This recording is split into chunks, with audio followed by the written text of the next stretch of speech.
A very panicked Donald Trump got on Truth Social early in the morning on Wednesday, and I'm talking like the 2 a.m. hour. And he posted a lot on Truth Social during that time, but one of the things he put out there was a warning to all Republicans in the Senate that, by God, you'd better not cut any deals with Democrats to confirm any more of President Biden's judicial nominees.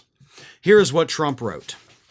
To all Senate Republicans, no deal with Democrats to fast-track nominations at the end of this Congress. I won the biggest mandate in 129 years. I will make my appointments of very qualified people in January when I am sworn in. All right, let's dissect this thing that he's done. The biggest mandate in 129 years is probably one of the biggest lies that Donald Trump has ever told. As we all know, Donald Trump didn't even cross the 50% mark with the popular vote. This wasn't even bigger than the last election 4 years ago. Like, Biden beat you by more than you beat Harris. So to say 129 years, dude, this wasn't even the biggest election of the 2020s. It certainly wasn't even one of the biggest elections of the 2000s. So not this decade, not this century, not this millennia. Like, no, you did not get a mandate. Stop pretending that you did. And if you're going to lie about the number of years, why pick a random number like 129, right? Like, we know it's not even the biggest mandate in 4 years. So he's like, 129. Why not 130? Why not 125? Why not 200? Like, you know what I mean? If you're going to make up a number, at least, be more creative with it.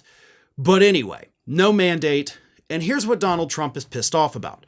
Because yes, there was in fact a deal in place between the Senate Democrats and the Senate Republicans to fast track some of these nominees.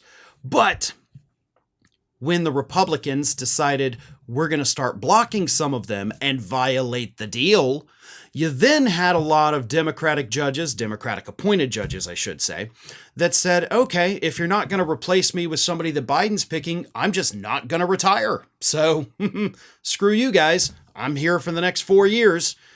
So we've reached a blockade. However, and this is pretty funny, so I got to mention it. There was an instance early on in this lame duck session after the election took place where Biden was trying to get through these nominees. Democrats were pushing them and Republicans didn't want them to go through. However, they didn't have the numbers to block them because Republicans in the Senate simply weren't showing up for work. And that, of course, at the time pissed Donald Trump off. And he's like, get back to work. You got to block these people. Because, yeah, people like Ted Cruz, people like J.D. Vance, they still have jobs in the Senate. Marco Rubio. They just weren't going to work. So the Democrats were getting all these judges confirmed. And finally, they were like, oh, crap, Trump's pissed. We got to go back to work. And they started blocking them. But either way, Trump is not going to fill these slots with qualified people. I mean, I think we've all seen the kinds of judges that Donald Trump picks, and I don't think anybody that has a brain has faith in any of those people. But he wants them, by God. He feels he's entitled to them. But you're not entitled to those vacancies until you actually become President of the United States. And right now that title lands with only one person, and that is President Joe Biden. Thanks for watching, everybody. And if you're not already, please subscribe to the channel. We got fresh content every day for you. And if you want to follow us across social media, make sure you check out all of the social links that we have posted in the description of this video.